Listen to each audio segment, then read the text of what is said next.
Has sintonizado Linko Records, transmitiendo desde nuestro estudio central en Kelly.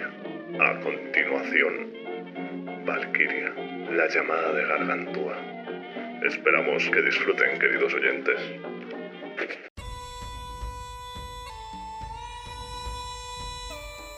Valkyria, la llamada de Gargantúa. Audiolibro escrito y leído por Pedro Pablo Rodríguez Gullón.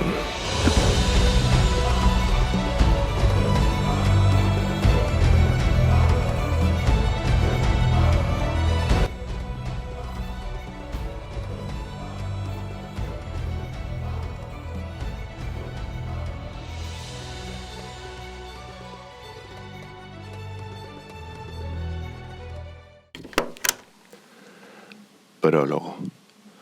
El archipiélago de Tábara, deletrea la niña mientras desliza el dedo por la tinta y la carta de navegación cruje, agitada por un viento repleto de aromas y pétalos. Yo no lo habría dicho mejor, Rubita. Siente cómo le revuelve el pelo el gigantón que huele a madera y cuero, sentado a su lado.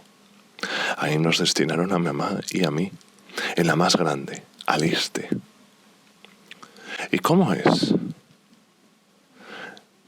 Despierta una década después, soñando aquella conversación en el jardín de la casa materna, junto a la fuente repleta de sirenas y cascadas, rodeada por las flores de las islas lejanas y los brazos de su hermano mayor, con la promesa de una cena y un baño de agua caliente en los labios de la ama de llaves. Se lo recuerdan las agujetas en las piernas, el escozor de las rozaduras en las palmas de sus manos y los granos que han formado las picaduras en su espalda y la sequedad en su garganta. Al entender que el sueño no volverá, abre el saco de dormir y estira las articulaciones magulladas. Se desliza hacia la boca de la cueva con ayuda del sol de la mañana, intentando no despertar a sus compañeros. Acaba por darse de bruces con un horizonte rocoso y un arenal rojizo hasta donde alcanza la vista. Pese a la estampa desértica, es posible distinguir el salitre en la brisa y el estallido de la marea contra las olas.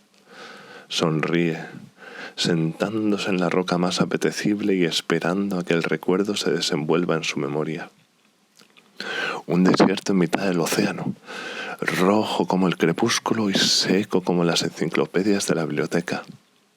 El hermano se rasca la perilla recién nacida, tan rubia como su flequillo.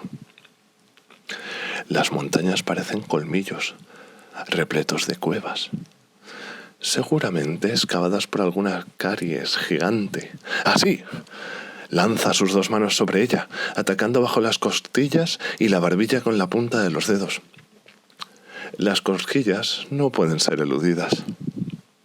Sí, parecen colmillos, susurra el sol naciente, que aún no se ha despegado del horizonte. Suelta aire y el recuerdo sigue desarrollándose. «¡Quiero ir! ¡Llévame contigo!», suplica la niña, atrapando la camisa de su hermano y tirando de ella, con los ojos como platos. «No puedo, Di». «¿Por qué? Fuiste con mamá y con el tío James». «Sí, pero...». El hermano sonríe. Nerviosamente, se entiende, como solo se puede sonreír ante ciertas preguntas de los niños y los hermanos pequeños. «Aún no es seguro, Diane. ¿Sabes por qué mamá, el tío James y yo tuvimos que ir allí?» «Por los piratas. Atacaban a la gente, pero luchasteis contra ellos. ¿No se acabó?» La niña se levanta, colocándose a la misma altura que su hermano. «No, Di. Aún quedan piratas». Viendo la decepción en el rostro de la pequeña, no puede evitar un ramalazo de ternura y una promesa futura. «Cuando consigamos que se vayan, tú y yo viajaremos al este y subiremos al colmillo más alto». Un bostezo a su espalda y una figura que se endereza. Una melena castaña y un par de orejas de soplillo. «Buenos días». Se sienta a su lado, en el afanoso suelo, enterrando las manos entre ondulaciones rojizas. «Tengo hambre, Di». Tienes las raciones de tu mochila, suspira, notando cómo el sueño y el recuerdo se escapan. Fruta reseca otra vez, no. Yo quiero una buena Macedonia. Eso es lo que nos espera al otro lado de esta cumbre, Victoria. La ciudad oasis de Santa Croya. Su hermano aparece en la entrada de la cueva. La juventud del recuerdo ha quedado oculta por la espesa barba, las ojeras y su corpulencia. ¡A desayunar! Las entrañas de esta roca nos esperan. Cuevas excavadas por gigantescas caries, responde Diane, que, al desempaquetar bocadillos y cantimploras sobre la roja superficie, con el desayuno en la mano y aquella vista se agita en su mente otro recuerdo, la memoria de un comienzo. Majestuosidad, en sus cristaleras de alturas desmedidas y broches florales, en su patio de columnas y los espejos de sus galerías. El esfuerzo había erigido aquella mansión y el orgullo grabado en los hombros de sus habitantes había impregnado sus piedras. Diane portaba aquel orgullo al recorrer la galería de los retratos hacia el despacho de su madre. ¿Quieres unirte a la marina? Su madre atrapó su mirada.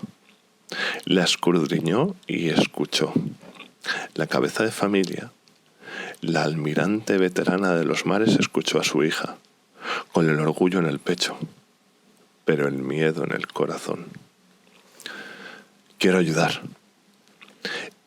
¿Y crees que la mejor forma de hacerlo es la marina? Sí, como tú, como mi hermano y el tío James. Su madre guardó silencio. Suspiró al encontrarse de frente con algo que llevaba tiempo temiendo y esperando, desde que nació su hija. ¿Comprendes a qué te comprometes en tiempos de guerra? Comprendo que para conseguir lo que se desea, madre, se han de sacrificar cosas. Mi respuesta es no. Con el ceño fruncido, esperó la reacción de su hija. ¿Por qué? Cortó el mismo ceño fruncido, con orgullo en la voz y reproche en las manos.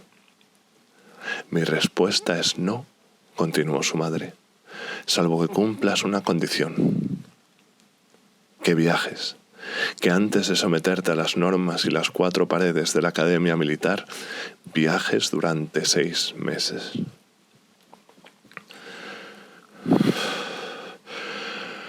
«200 metros de ascenso. Sumándolos a los 300 que llevamos, ¿a cuánto nos dejan, Bit? Eso es fácil. Veo mi casa desde aquí». «A veces hay que bajar para volver a subir», contesta con la misma sorna Dobos. «Vamos, la cumbre rojiza nos aguarda». Silba antes de perderse en la gruta, desafiando la oscuridad con el farol de su cintura. Diane y Victoria le siguen con el ascenso. Con ayuda de las vigas y los salientes, de los guantes y la pericia, encuentran los restos de un sistema de poleas utilizado para transportar materiales. Desde aquí se preparaban para lanzar sus incursiones, comienza a explicar su hermano, y Diane ve cómo la madera astillada recupera su superficie asilada, como las juntas y los tornillos vuelven a su lugar, sosteniendo la muralla de andamios que los rodea. En su mente las cuerdas de las poleas dejan de estar podridas. Vuelven a ser capaces de aguantar el peso de las bolas de cañón, de las cajas de municiones y de los sacos de arroz y legumbres que los piratas han arrebatado en su último abordaje. El silencio de la cueva se resquebraja a base de ecos, de gritos y voces cargadas de preocupaciones y prisas. También de música y de cantos, del golpe de las botellas al romperse y los chillidos de los animales en las jaulas. Llegan entonces a una plataforma de mayor tamaño. La oscuridad, que su mente había llenado de recuerdos, cede finalmente a la luz de la mañana. El techo de la cueva se había derrumbado, arrastrando la mayor parte de la superficie de madera al abismo inferior. Entre los escombros aún se podían distinguir las huellas que deja la pólvora. La flota bombardeó el lugar durante 2 días, relata su hermano, señalando a la línea de la costa. La sombra de la artillería se abalanza sobre la mente de Diane. La claustrofobia de aquellos que vieron atrapados bajo la avalancha la abruma por un instante. La claustrofobia de aquellos que se vieron atrapados bajo la avalancha la abruma por un instante. Salvaron vidas, nos evitaron entrar por los cuellos de botella inferiores. La voz de su hermano se pierde, se diluye en el ambiente cuando el polvo y el estruendo del asalto de la artillería se apagan. Siluetas confusas se cruzan en su camino antes de que el restallido de los disparos y las órdenes de los sargentos irrumpan como del sol por las oquedades que, hasta entonces, había sido piedra sólida.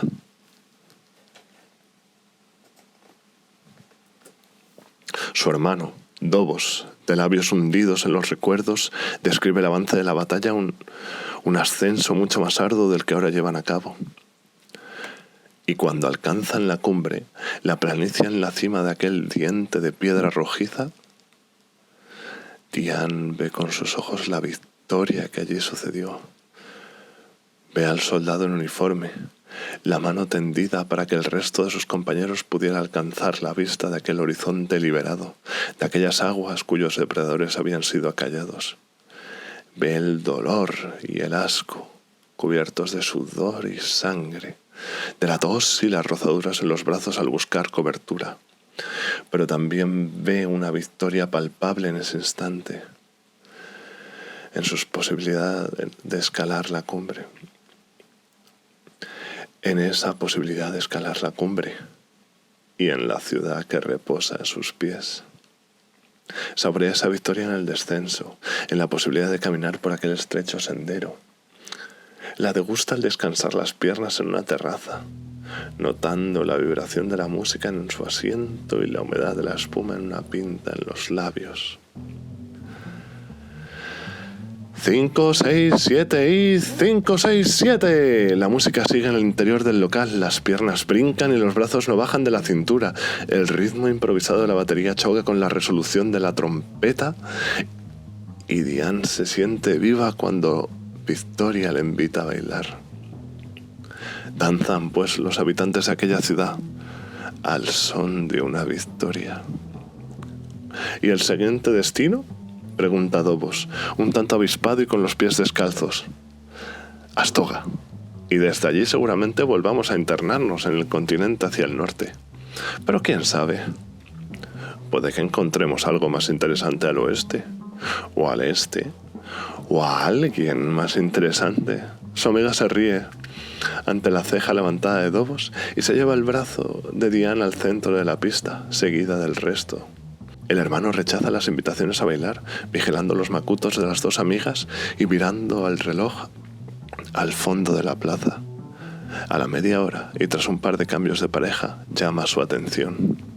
¿Andando perdéis el ferry? Es verdad. Los macutos vuelan a sus espaldas y las dos amigas esperan a Dobos, que sigue sentado con los pies descalzos. ¿No vienes?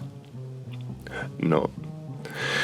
Me temo que como me acerque al muelle voy a subir a ese ferry, y eso, querida Di, es algo que ninguno de los dos quiere.